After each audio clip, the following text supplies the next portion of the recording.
All right, well, just thoughts heading into the season and, Yeah, starting with the men and what you think their capabilities are this year.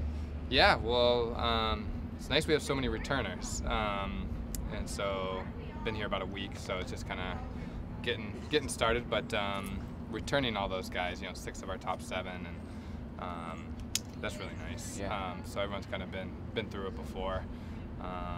Probably won't change things too dramatically in what races we run and stuff like that. The newcomers, I'm actually really excited about. So we added 6 newcomers. So yeah, I think we were fourth last year. So certainly want to continue to hopefully improve on that. Obviously, having Edward back is a huge thing for this team senior year. But what about behind him? The strengths of that group that's behind him.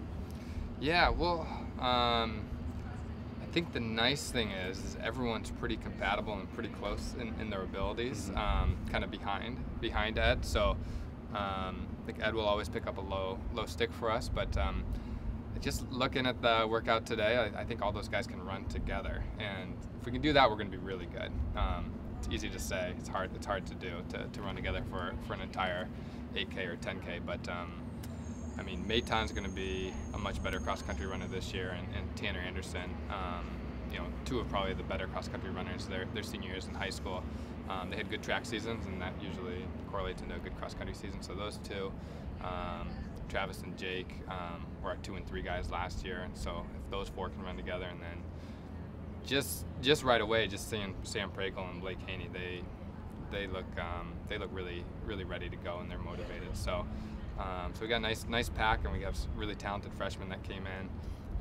Levi, who kind of took a gap year in Germany, is back, and he was really an incredible high school runner. Tim Gorman, we always have one fifth-year guy at least from one of the Ivy League schools. He'll help us out a lot too. So Your 1,500 guys, does it take them a little longer to adjust to cross-country season than some of your distance guys? Yeah. I think it's just that jump from 5K to 8K and then 10K. It does take a little longer. Even someone like Senchowitz, took us a couple of years, before he really had a breakout. I think he was 9th his senior year. So yeah, sometimes it does take a little while.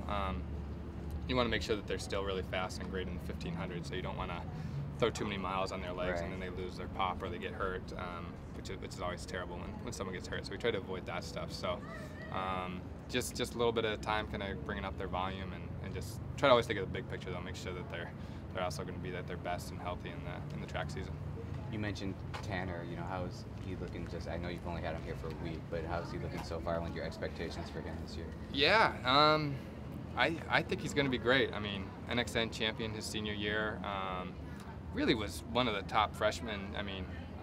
Last year. So yeah, he was solid, and then we redshirted him in the track season, but he was healthy, and I think he ran 14 minutes for 5K, which again is really good for a freshman. So I think he'll definitely be able to contribute. I saw that Ryan Gill was on the roster. What are your expectations for him this year? I know he was injured at the end of last season. Yeah, again with him, we'll look to the outdoor season and make sure. He's had a few injuries in his career, so we just want to make sure he's ready. Right now, he's one that hasn't been granted a 6 year of eligibility, so that's going through compliance. So we're not sure if we're going to have him in cross country. Track looks pretty good. Usually takes, hopefully by the end of the month, we'll hopefully hear something about whether or not he'll have eligibility. He helped us a lot last year. We didn't run him in a lot of races, right, but he was a solid guy for us. And he's a bit older, so that's always good. Can you talk about the women as well? Yeah, sure. Yeah. Marisa would do a better job, but but yeah, the women seem to be doing well. Again, kind of a mix with some really good newcomers. Katie Rainsberger is going to be one that we're excited about. Yeah. And she had a great summer. Sam Nadell, another All-American transfer from Georgetown. A couple of younger girls coming in from the state of Oregon that will take a little time to develop, but add some depth to our roster. So you got those 2 newcomers, and then you got the veterans like Ashley Mayton. Jess Hall came in good shape, so we're hoping she'll make an impact. Allie Cash will be fine. Some of the girls and guys, I guess, that had longer track seasons, which will probably bring them along a little bit more slow. But But yeah, I mean, they were third last year, and they did graduate some key people. But again, I think bringing in the recruits that Marisa brought in is gonna. I think they could. I mean, Sam for sure, and Katie we'll see, but I think they can make an immediate impact. Does Katie fall into that group of kids that had such a long track season that you want to ease them into this? Because I mean, I know Katie for sure. Yeah, because she went into July and was really good at the real juniors. So yeah, so we'll take her time. I mean, her and Marisa. I think Marisa was pretty thorough in the recruiting process, so they know each other pretty well, and I think she has a pretty good understanding of what works for her training wise. But yeah, I mean, I think Marisa will take it slow, because you got to look at the whole year. You got the cross country season, but then you also got the indoor and outdoor season. So you know, we'll be going to Sun River on Saturday here, so tomorrow, and we'll kind of lay out some of those long-term plans and short-term plans, and just get everything figured out. A more complicated question, I guess, is Sarah Baxter and just her health and getting her, you know, try to regain her form. You know, where is she in that process? She's good. Yeah, she's good. She's healthy. I would say, of the girls, I mean, she might have had the best summer training. Again, just trying to take it slow and just add a little bit more volume on this year with, you know, emphasis of keeping her healthy. Right.